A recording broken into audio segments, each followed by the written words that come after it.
Kim Jae-sung stood at the floor-to-ceiling windows of his penthouse office, watching the city lights blur into streaks of gold and red. At 35, he commanded the most feared criminal organization in Seoul. His empire stretched across 3 countries, built on fear, respect, and blood. Tonight felt different, though. Something was wrong. The phone buzzed against the marble desk. His assistant's voice crackled through the speaker, nervous and rushed. "Boss, there's a problem at the house. The baby won't stop crying. Mrs. Kim left for her mother's place yesterday, and the nannies, they all quit." Jae-sung's jaw tightened. His 6-month-old son, Min-ho, had been the only pure thing in his dark world since his wife abandoned them both 3 weeks ago. She couldn't handle the danger, the constant threat that came with being married to him. Now his child was alone with strangers who ran away the moment things got difficult. "Find someone," he growled into the phone. "I don't care what it costs." "We tried, sir. No agency will send anyone. Your reputation? They're all scared." The drive to his mansion in Gangnam took 20 minutes through empty streets. His black Mercedes cut through the night like a blade. 2 bodyguards followed in a separate car, their headlights creating long shadows on the asphalt. The silence in his car was broken only by the soft hum of the engine and his own heavy breathing. When he arrived, the sound hit him immediately. High-pitched wails echoed from the 2nd floor, desperate and heartbreaking. His son's cries pierced through the marble halls and expensive artwork like a knife through silk. 3 security guards stood awkwardly in the foyer, looking relieved when he walked in. "How long has he been crying?" Jae-sung asked, already heading toward the stairs. 4 hours, sir. We tried everything. Bottles, changing, walking around. Nothing works." The nursery was chaos. Blankets everywhere, empty bottles scattered on the changing table, and toys thrown across the expensive carpet. In the center of it all, his tiny son lay in his crib, face red and tear-stained, small fists waving in the air as he screamed with the force of his entire being. Jae-sung had faced down rival gang leaders, survived 3 assassination attempts, and ordered things that would make normal people lose sleep for years. But standing there, watching his helpless child, he felt something crack inside his chest. This wasn't a problem he could solve with money or threats. This was pure, raw human need. He picked up Min-ho carefully, the way his wife had shown him those few times he'd been home early enough to help. The baby's cries grew louder, more desperate. His small body was warm and trembling, and Jae-sung could feel his son's rapid heartbeat against his chest. "Shh," he whispered, but his voice came out rough and uncertain. "Daddy's here." Nothing worked. He tried walking, bouncing gently, singing an old lullaby his mother had sung to him before she died. The baby just cried harder, as if sensing his father's helplessness. Hours passed. Dawn light started creeping through the heavy curtains, and still Min-ho wailed. That's when he heard it. Soft footsteps in the hallway, then a gentle voice speaking in accented Korean. "Excuse me, sir. May I try?" He turned to see a young black woman standing in the doorway. She was small, maybe 5 feet tall, with kind eyes and hands that moved carefully as she spoke. Her uniform was simple but clean, the outfit of domestic help. One of his security guards stood behind her, looking embarrassed. "Who is she?" Jae-sung demanded. "Sarah Johnson, sir. She was hired yesterday by the cleaning service. She's been here since midnight helping clean up after the nannies left. She asked if she could help with the baby." Jae-sung's first instinct was to refuse. Strangers weren't allowed near his son. Trust was a luxury he couldn't afford in his line of work. But Min-ho's cries were getting weaker now, more desperate, and fear crept into his throat. What if something was really wrong? "I worked in childcare back in Atlanta," Sarah said quietly, her accent soft and musical. "Before I moved here. I know it's not my place, but that baby sounds like he needs help." And you look exhausted." She stepped closer, and Jae-sung noticed she moved differently than most people around him. No fear, no nervous glances, no stuttering, just calm confidence and genuine concern. It was so unusual that he found himself stepping aside before he'd really decided to. Sarah approached slowly, making soft clicking sounds with her tongue. "Hey there, little man," she whispered, reaching out one finger for Min-ho to grasp. "What's got you so upset?" The change was immediate. Min-ho's cries softened to hiccups, then to quiet snuffles. His tiny hand wrapped around Sarah's finger, and his red, swollen eyes focused on her face with sudden interest. "May I hold him?" she asked, looking directly at Jae-sung. He nodded, not trusting his voice. Sarah lifted Min-ho with practiced ease, supporting his head perfectly and bringing him close to her shoulder. She started humming something low and rhythmic, swaying slightly as she moved around the room. Within minutes, Min-ho was asleep. The silence felt like magic. Jae-sung stared at this stranger who had accomplished in moments what he couldn't do in hours. Sarah continued humming softly, her movements gentle and sure as she settled the baby back in his crib. "He was overtired," she explained quietly. "Sometimes they get so worked up they can't calm down on their own. He just needed someone to help him feel safe." "How did you do that?" The question came out rougher than he intended. Sarah smiled, and it transformed her whole face. "Practice and patience. Babies can sense when you're stressed. You were trying so hard to help him that your worry was making him more upset." Jae-sung felt something shift inside him, like a door opening in a room he'd kept locked for years. This woman had walked into his world without fear, solved his most desperate problem without asking for anything in return, and spoke to him like he was just another worried father instead of one of the most dangerous men in the city. "What's your real story?" he asked. "Why are you here, in Korea, working for a cleaning service?" Sarah's smile faded slightly, and she looked away. "Everyone has things they're running from, Mr. Kim. I'm just trying to build something new." There was pain in her voice, carefully hidden but unmistakable to someone who knew how to listen for secrets. Jae-sung made his living reading people, finding their weaknesses and fears. But with Sarah, he sensed strength wrapped around old wounds, courage born from surviving something that should have broken her. "I want you to stay," he said suddenly, "to take care of Min-ho.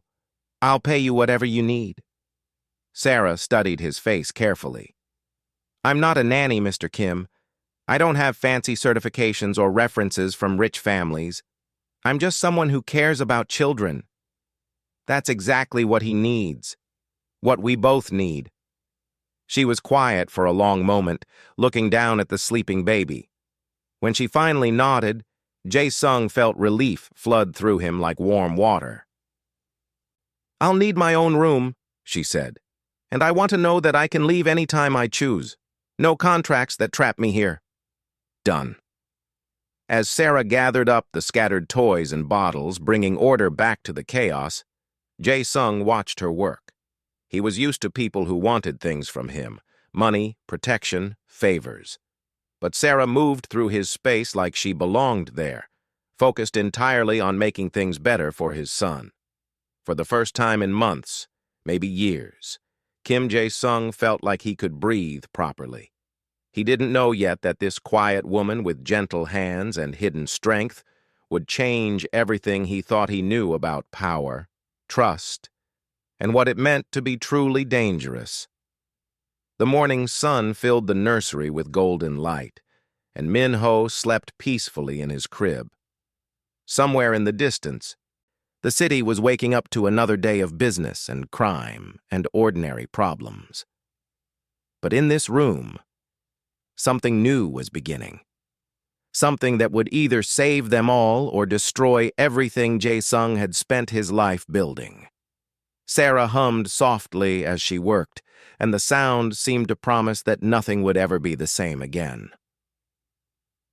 3 weeks had passed since Sarah Johnson entered their lives, and Kim Jae-sung found himself coming home earlier each day. Not because his business required it, but because he wanted to see his son laugh the way he did when Sarah played peekaboo with him behind colorful blankets. The penthouse had transformed.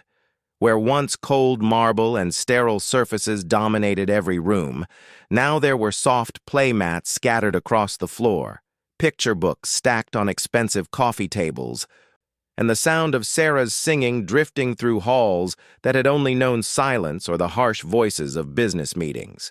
Min-ho was thriving. His cheeks had filled out, his eyes sparkled with curiosity, and he slept through the night in peaceful stretches that allowed everyone in the house to rest. But it was Sarah who fascinated Jae-sung more each day. She moved through his world like water flowing around stones, adapting to everything without losing herself in the process. His security team, hardened men who trusted no one, had begun nodding respectfully when she passed.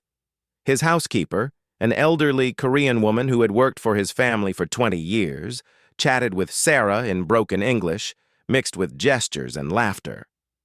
Most surprisingly, Sarah showed no fear of him. Not when he came home with blood on his shirt from a meeting that had gone wrong. Not when angry phone calls echoed through the house at 3 in the morning. Not even when rival gang members had tried to breach the compound's security, bringing armed guards running through every room while sirens wailed in the distance. During that attack, while his men secured the perimeter and checked every corner for threats, Jae-sung had found Sarah in the safe room with Min-ho, singing softly while the baby played with blocks, as if nothing unusual was happening. "Aren't you afraid?" he had asked her then. Sarah looked up from where she sat cross-legged on the floor, Min-ho babbling happily in her lap. "Of what? You? Your enemies? This life?" She shook her head. "I've been afraid before, Mr. Kim. Real fear. The kind that follows you into sleep and changes how you breathe. This isn't that." "What was that kind of fear?" Her expression had closed off immediately, like shutters slamming shut over windows. Another story for another time. Now, watching her feed Min-ho in the kitchen, while morning light streamed through the windows, Jae-sung found himself wanting to hear that story. Sarah wore a simple blue dress that brought out the warmth in her dark skin, and her hair was pulled back in a neat bun that somehow made her look both professional and approachable. "Good morning," she said, without looking up from the baby. "Your breakfast is in the warmer. Secretary Park called twice already." This was their routine now. Sarah managed the morning chaos of getting Min-ho fed and happy while keeping track of Jae-sung's schedule. She never asked about his business, never commented on the strange hours or dangerous visitors, but somehow always knew exactly what he needed. "Park can wait," Jae-sung said, pouring himself coffee from the pot she had prepared. "How did he sleep?" "Like an angel. Woke up once around 4 but went right back down after I changed him." Sarah wiped Min-ho's face clean and lifted him from his high chair. "I think he's getting his first tooth. He's been chewing on everything." The domesticity of the moment should have felt strange to a man who usually started his mornings planning territorial expansions and debt collections. Instead, Jae-sung found it grounding, like an anchor holding him steady in rough water. "Sarah," he said carefully, "we need to talk." She stiffened slightly, her movements with Min-ho becoming more cautious. "About what?" "About why you're really here. About what you're running from."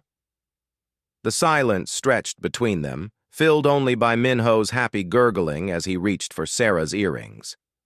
Finally, she sat down across from Jae-sung, settling the baby on her lap where he could play with a soft toy.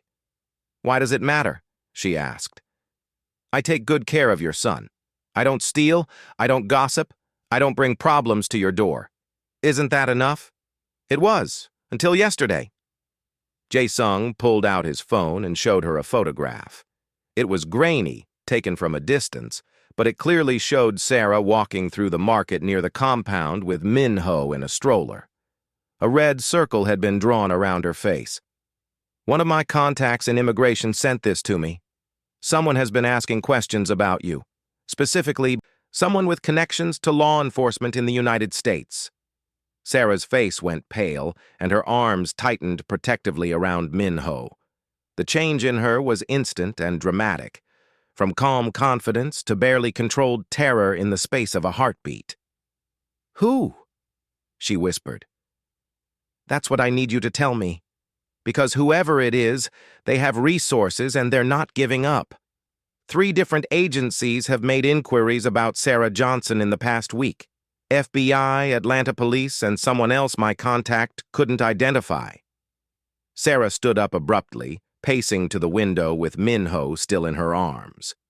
The baby sensed her distress and began to fuss, reaching up to touch her face with tiny fingers. "I can't," she said. "I can't tell you. If they find me..." "If you don't tell me, I can't protect you." "And if something happens to you, what happens to my son? He's bonded with you, Sarah. You're the only mother figure he's known since his real mother walked away." The words hit her like physical blows. Sarah closed her eyes and leaned her forehead against the cool glass of the window. When she spoke again, her voice was so quiet Jae-sung had to strain to hear her. "My real name is Sarah Washington. I was a prosecutor in Atlanta, specialized in domestic violence cases, worked with the FBI task force on organized crime." She laughed bitterly. "Ironic, isn't it? I spent 5 years putting people like you in prison." Jae-sung felt something cold settle in his stomach. "What changed?" "I fell in love with the wrong man. Detective Marcus Williams. He was my partner on several cases, and I thought he was one of the good ones. Strong, protective, dedicated to justice." Sarah's voice turned flat and emotionless. "It took me 2 years to realize he was taking money from the families we were investigating, using information from my cases to help criminals avoid prosecution." "You tried to turn him in." "I tried to talk to him first. I thought maybe if I could understand why, if I could help him see what he was doing wrong, we could fix it together." She laughed again, and the sound was full of broken glass. "He beat me so badly I spent 3 weeks in the hospital. Broke 4 ribs, shattered my jaw, gave me a concussion that still affects my memory sometimes." Jae-sung's hands clenched involuntarily around his coffee cup. He had seen violence, had ordered it, had participated in it. But the thought of someone hurting Sarah, gentle Sarah who sang lullabies and made his son laugh, filled him with a rage so pure it took his breath away. "When I got out of the hospital, I tried to file charges. But Marcus had been busy. He'd planted evidence in my apartment suggesting I was the one taking bribes. Suddenly I was under investigation, suspended from work, and every colleague I thought I could trust was treating me like a criminal." "How did you get out?" "I didn't. Not officially. The case against me was falling apart because the evidence was so obviously planted, but Marcus wasn't giving up. He started stalking me, showing up at my apartment, my gym, the grocery store, always just watching, making sure I knew he could get to me whenever he wanted." Sarah turned back to face Jae-sung, and he saw tears streaming down her cheeks even though her voice remained steady. "The night before I left Atlanta, he broke into my apartment. Said if I couldn't be trusted to keep quiet, then I couldn't be trusted to stay alive. I got away, but barely. Caught a flight to Los Angeles with nothing but what I could carry, then worked my way across the Pacific doing whatever jobs I could find that paid cash." "And you ended up here." "I ended up here. Working for a cleaning service that doesn't ask too many questions about documentation, trying to build a life quiet enough that no one would notice me."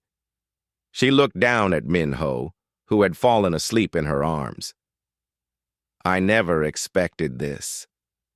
Never expected to care about someone again, let alone someone's child." The kitchen fell silent except for the soft sound of Min-ho's breathing and the distant hum of traffic far below. Jae-sung studied Sarah's face, seeing her clearly for the first time.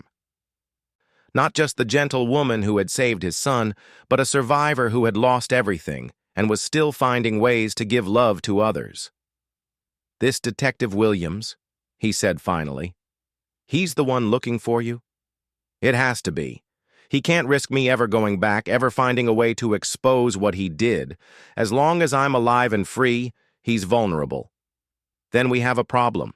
Sarah's eyes widened. "We?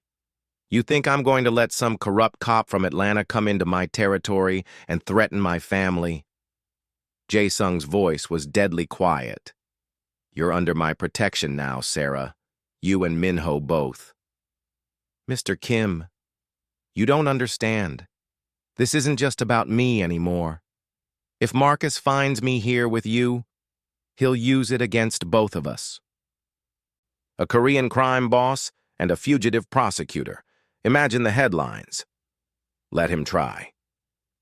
Jae-sung stood up, and for the first time since she'd known him, Sarah saw the full force of his reputation in his posture and expression. "I've been building this organization for 15 years. I didn't survive this long by backing down from fights. This is different. This could destroy everything you've worked for. Without you, my son has no one. Without you, I have no one I can trust with the most important thing in my world." He stepped closer, close enough that she could see the determination burning in his dark eyes. "I've made my choice, Sarah. The question is whether you're brave enough to make yours." She looked down at sleeping Min-ho, then back up at the man who had become more important to her than she'd ever intended. In his face, she saw something she hadn't expected to find in this world of violence and secrets, someone worth fighting for. "What do you need me to do?" Jae-sung smiled, and it was both tender and terrifying. "Tell me everything about Marcus Williams, everything you know about how he thinks, how he operates, what he's afraid of. If he wants to play dangerous games, I'll show him what real danger looks like."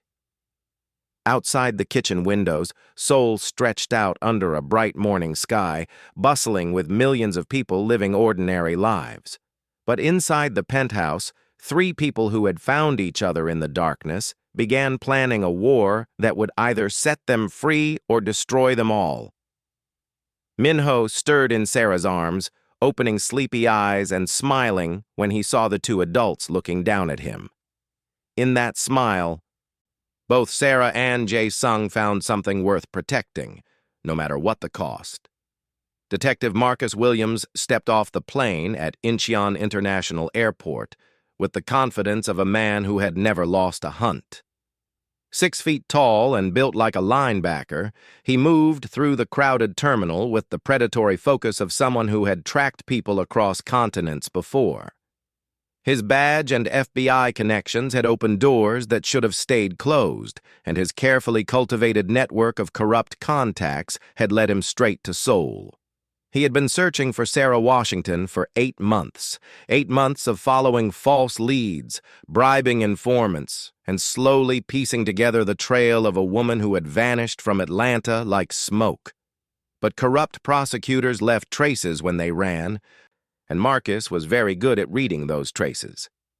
The photograph on his phone showed Sarah pushing a baby stroller through a Korean market, looking healthy and happy and completely unaware that her past was about to catch up with her.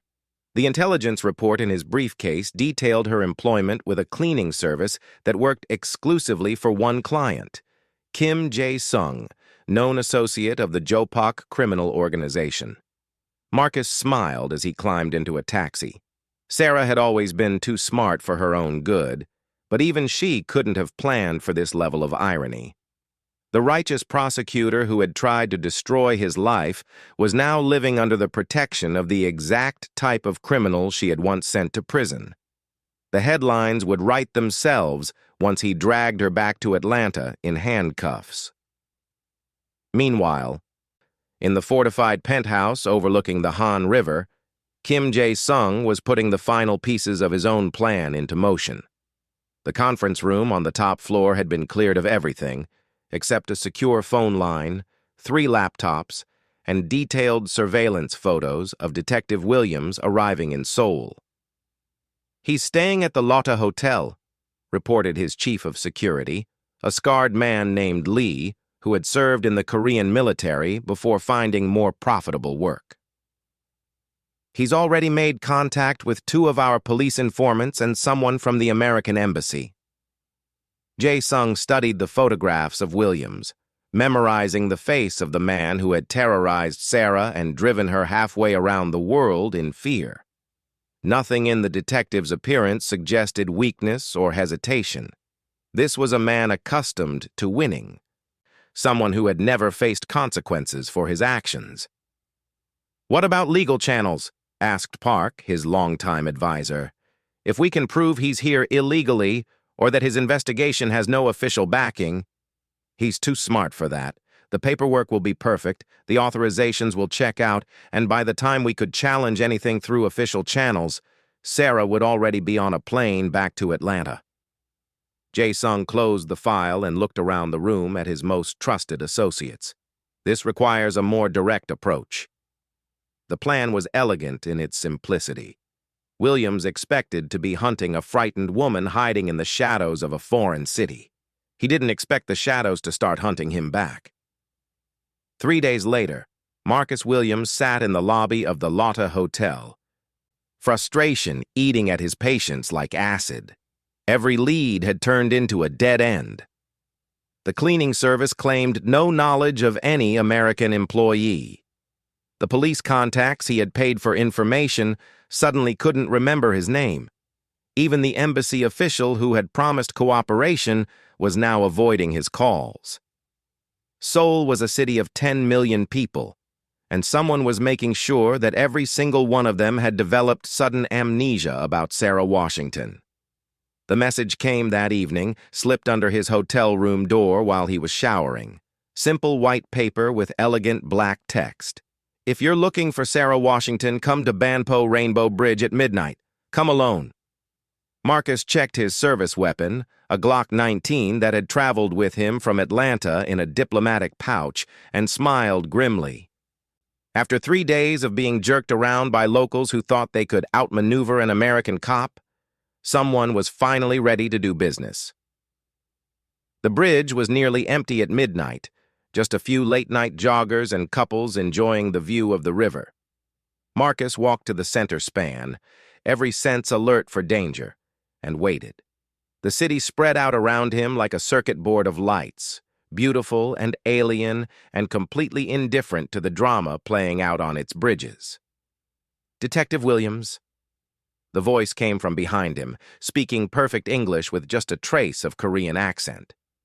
Marcus turned to see a man in an expensive suit approaching slowly, hands visible and empty, average height, lean build, but something in his posture suggested coiled violence held carefully in check.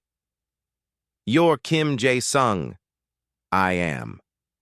"And you're the man who has been terrorizing my family."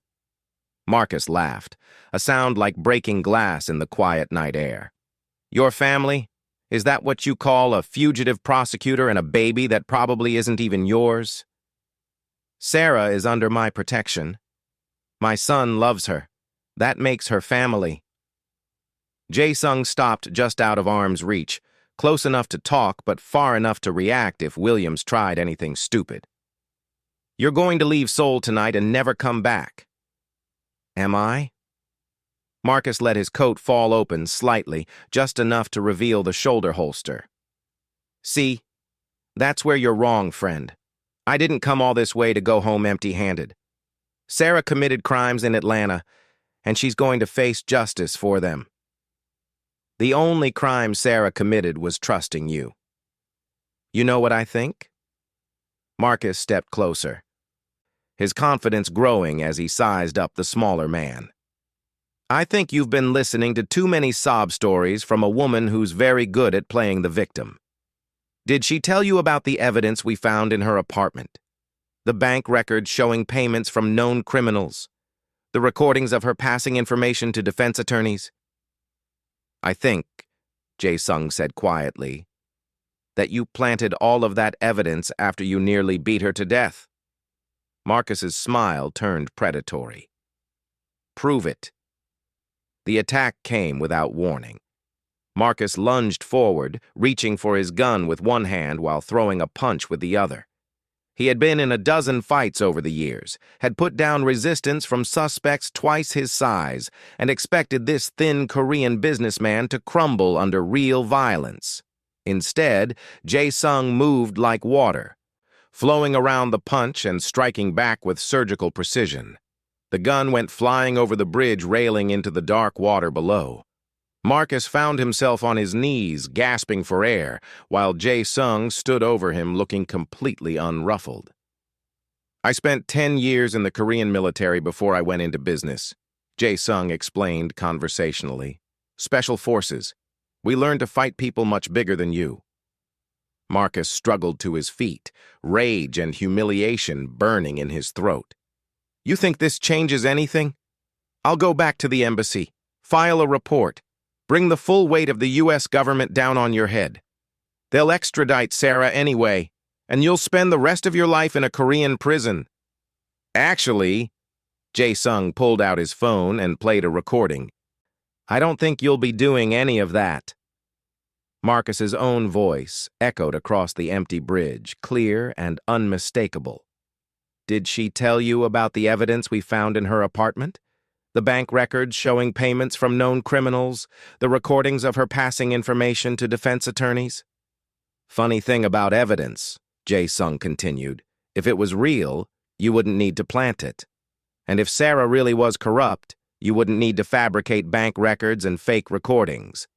This conversation, combined with some very interesting financial records my people discovered in your Atlanta bank accounts, should be enough to end your career and possibly your freedom. Marcus felt the trap closing around him like ice water. You're bluffing. Am I? Check your phone. With trembling fingers, Marcus pulled out his smartphone.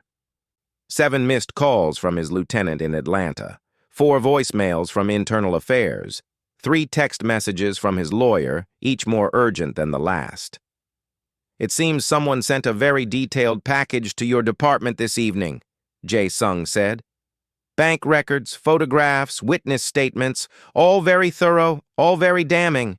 By the time you get back to Atlanta, you'll be lucky if you're not arrested at the airport. This is impossible. You couldn't have gotten access to my accounts, my records. Detective Williams, you seem to have forgotten where you are. Jae-sung's voice turned cold as winter wind. This is my city, my territory, my rules. You came hunting in the wrong forest. Marcus staggered backward, his mind reeling as he tried to process what was happening. Everything he had built, every carefully constructed lie and planted piece of evidence, was crumbling around him like a house of cards in a hurricane. Sarah, he whispered. Where is she? Safe, happy, building a life with people who care about her. Jae-sung stepped closer, and now Marcus could see the full weight of his reputation in those dark eyes. She's everything you tried to destroy, and she survived it. She's stronger than you ever imagined, and now she has protection you can't break. The sound of approaching cars echoed from both ends of the bridge, black sedans with tinted windows, moving with purpose and precision. Marcus looked around desperately, but there was nowhere to run. Those cars contain associates of mine who specialize in making problems disappear, Jae-sung said casually. But I'm going to give you a choice, detective. You can get in one of those cars and take a ride to the airport where you'll catch the next flight back to Atlanta and face whatever justice is waiting for you there. Or you can refuse, and I'll let my associates handle this their way. You're a criminal, Marcus said, but his voice had lost all its earlier confidence. You can't just, I can do whatever is necessary to protect my family. Jae-sung's phone buzzed and he glanced at it with a smile. Sarah just sent me a picture of Minho taking his first steps. He walked straight to her like he knew she was the safest place in the world. The cars had stopped now, engines idling quietly while men in dark suits waited for instructions. Marcus looked at them, then at Jae-sung, and finally understood that his hunt was over. If I go back to Atlanta, you'll face trial for corruption, evidence tampering, assault, and probably a dozen other charges that creative prosecutors will think of, but you'll be alive to face them. Jae-sung checked his watch. You have 60 seconds to decide. Marcus Williams, who had spent his career believing that badges and connections made him untouchable, climbed into the back seat of the nearest sedan without another word. As the car pulled away, heading toward the airport and an uncertain future, Jae-sung remained on the bridge for a moment longer. The city lights reflected off the dark water below, and somewhere in the distance he could hear the faint sound of music from a late-night festival. Seoul was waking up to another day, full of ordinary people living ordinary lives, completely unaware that a small war had just ended in their midst. By the time Jae-sung returned to the penthouse, dawn was breaking over the Han River. He found Sarah in the kitchen, making coffee with one hand while bouncing a gurgling Minho on her hip. She looked up when he entered, and he saw in her eyes that she already knew. "Is it over?" she asked. "It's over." Sarah closed her eyes and leaned against the counter, relief flooding through her like warm water. For the first time in 8 months, she could breathe without looking over her shoulder, could plan for tomorrow without wondering if she'd have to run again. "What happens now?" she whispered. Jae-sung crossed the room and wrapped his arms around both her and his son, holding them close against his chest. Through the windows, the sun painted the sky in shades of gold and pink, promising a new day full of possibilities. "Now we build something real," he said, "something worth protecting." Minho laughed and reached up to touch his father's face with small, perfect fingers. In that touch, all 3 of them found something they had been searching for without knowing it: home. The criminal empire would continue, the dangerous world would keep spinning, and there would always be new threats to face. But in this kitchen, with coffee brewing and a baby laughing and 2 people who had found each other across impossible circumstances, Kim Jae-sung discovered something more powerful than fear or reputation or money. He discovered what it meant to have everything worth living for. 6 months later, Sarah Washington became Sarah Kim in a quiet ceremony, attended only by close friends and Minho, who took his first real steps down the aisle into his father's waiting arms. The prosecutor who had lost everything and the criminal who had thought he needed nothing found that together they could build something neither had imagined possible. And every night, when Sarah sang lullabies to Minho and any future children who might join their family, the songs carried the promise that some stories have endings worth fighting for, no matter how dark the beginning might have been.